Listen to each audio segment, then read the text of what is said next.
Je m'appelle Antoine Mézenaz, je suis né ici au Québec, à Montréal. Mes parents sont français.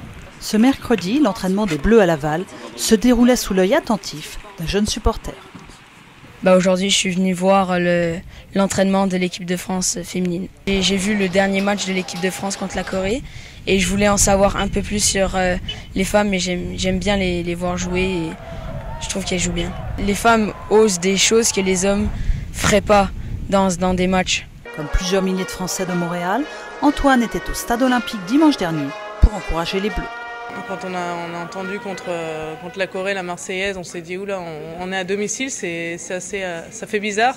On est quand même loin de la France et aujourd'hui on a beaucoup de Français qui nous soutiennent ici au Canada. Les Françaises auront bien besoin de leurs partisans aujourd'hui pour affronter une équipe allemande, 2 fois championne du monde. Ça fait vraiment du bien de se sentir soutenu quand on est comme ça à l'extérieur, loin de son pays.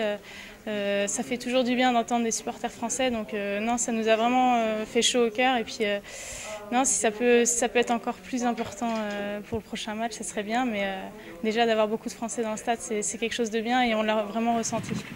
Ce match, qui s'annonce comme une finale avant l'heure, est pris très au sérieux par les joueuses. On s'attend de toute façon à un match difficile et on sait que l'équipe d'Allemagne, dans les grands rendez-vous, elle est présente. Donc on sait que ça sera difficile, mais on est aussi conscient de nos qualités, on sait de quoi on est capable, donc on peut rivaliser avec cette équipe. C'est vrai qu'on a des joueuses de qualité et au niveau de la qualité, c'est sûr qu'on peut aller plus loin. Mais après, ce qui fait la différence, on le sait, dans les grandes compétitions, c'est un état d'esprit. Noël Legrette, président de la Fédération française de football, qui organisera la prochaine Coupe du Monde en France en 2019, compte s'appuyer sur les performances de l'équipe pour promouvoir le soccer féminin. D'abord, elle joue bien, que le public a envie de les regarder. Elle donne aussi une très bonne image au niveau de la qualité du jeu et du comportement.